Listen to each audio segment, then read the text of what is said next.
How's it going, guys? Welcome back to the channel. I'm actually not in bike gear or wearing a helmet this time. Weather isn't on my side, so we do a bit of a different video. Something I've been planning to film for a little while.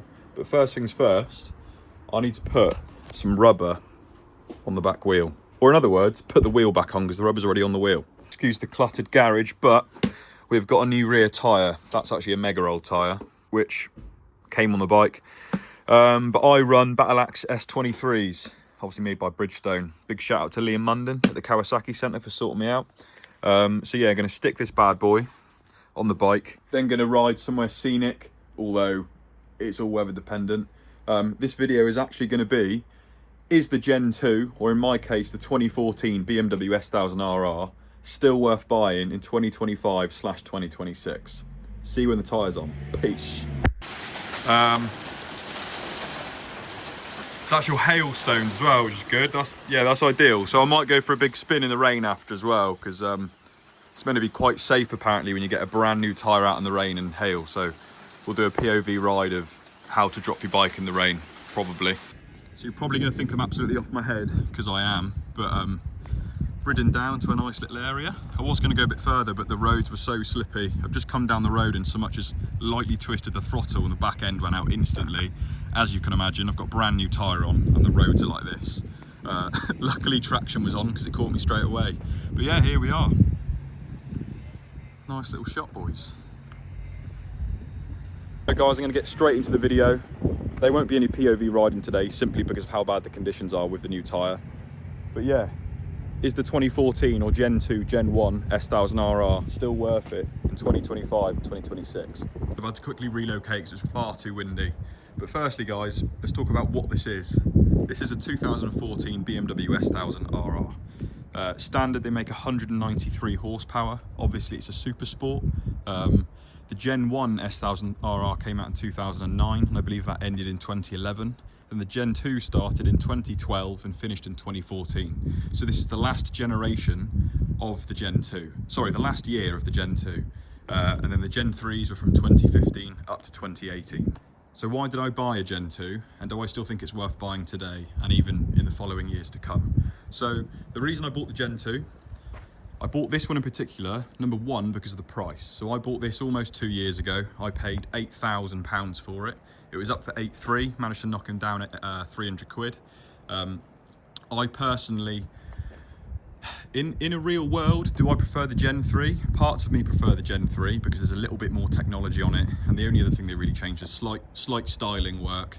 The asymmetric headlights are flipped the other way round, and the fact that the Gen 2 is slightly more superior to the Gen 1 because they refined some of the gearbox problems. At the time, £8,000 was a cracking price for it. It was only on 16,000 miles. I could have got one far cheaper. You can buy a Gen 2 BMW S1000Rr for literally £5,000 if it's on more miles. The engines are really, really good on them. From what I can understand, the newer BMW S1000Rrs, the engines aren't as good and they're known to go a bit wrong, to be honest. So that's one plus for the older generation bikes. They seem to be a little bit more hardy from what I can gather.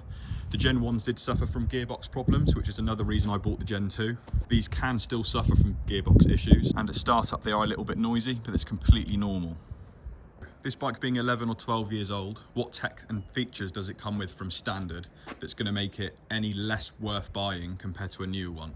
So it's got Brembos front and rear, the same as the modern bikes. Of course, the newer generation BMWs, I'm sure they're going to have, of course they've still got Brembos, but they'll be uprated slightly.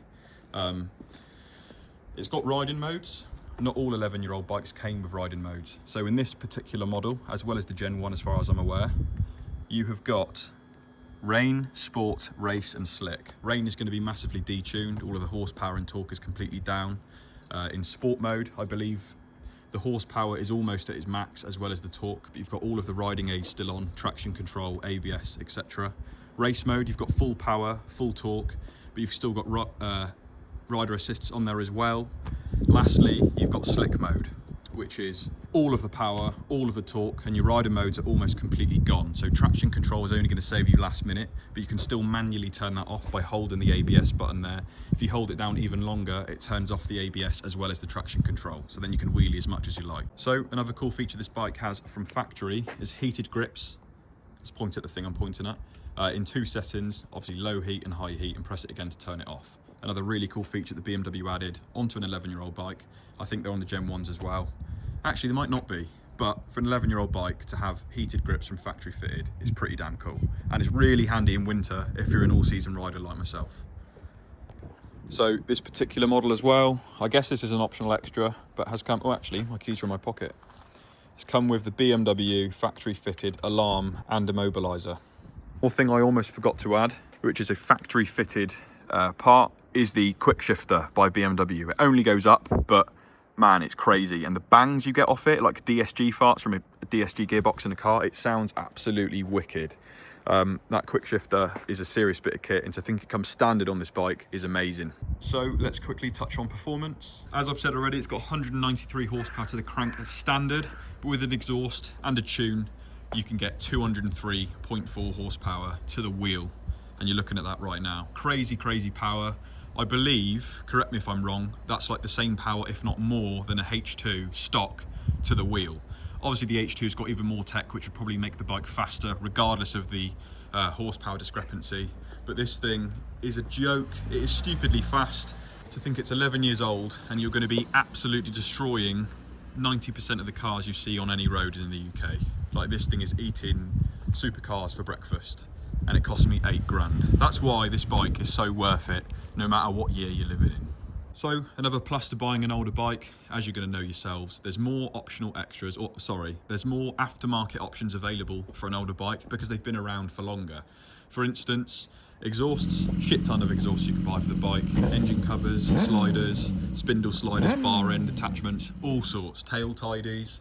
You can do the works on these bikes. Obviously new bikes you can do the same.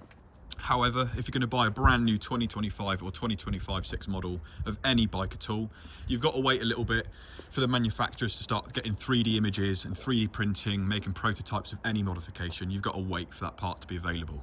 So, also on the topic of aftermarket parts, you can buy second-hand parts for a fraction of the price and stick it on straight away. If you're going to buy a brand new bike, you've got to then wait for someone to have used the product, which is going to take a while, and then sell it on second-hand. You're going to be waiting for ages, so you're sort of forced to buy brand new parts and spend a premium in the process.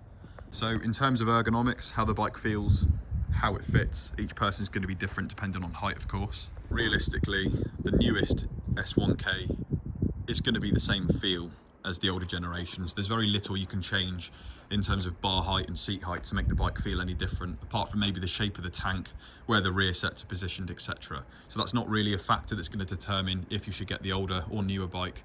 So if anything, there's no reason not to get an older one and save yourself a bit of money. If you're going to tune the bike, put an exhaust on it, you're making more power than the latest model anyway.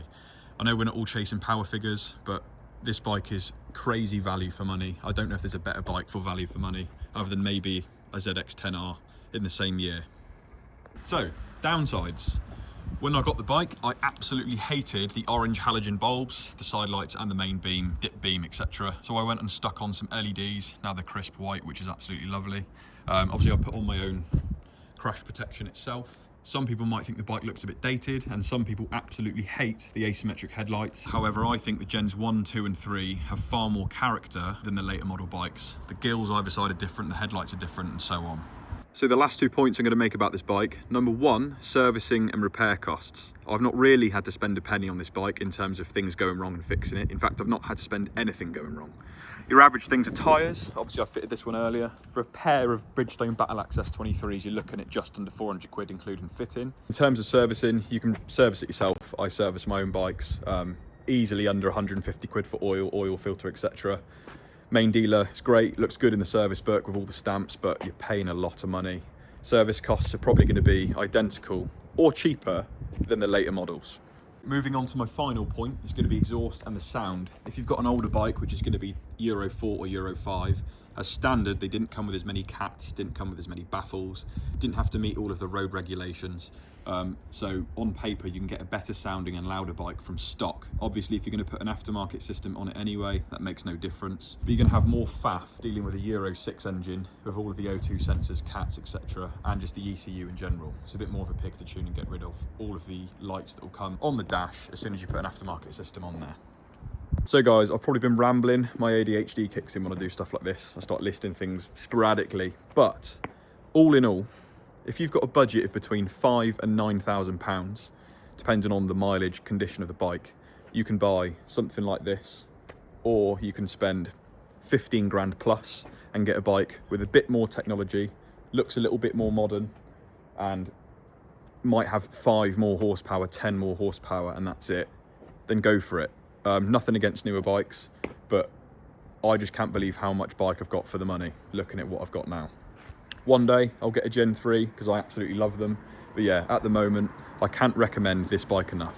So I'm going to wrap the video up there. I hope you did enjoy. If you did, give it a thumbs up. Leave me some comments down below, guys. Let me know if you've got a Gen 1, Gen 2 or Gen 3, or the newer ones. Let me know how you find it.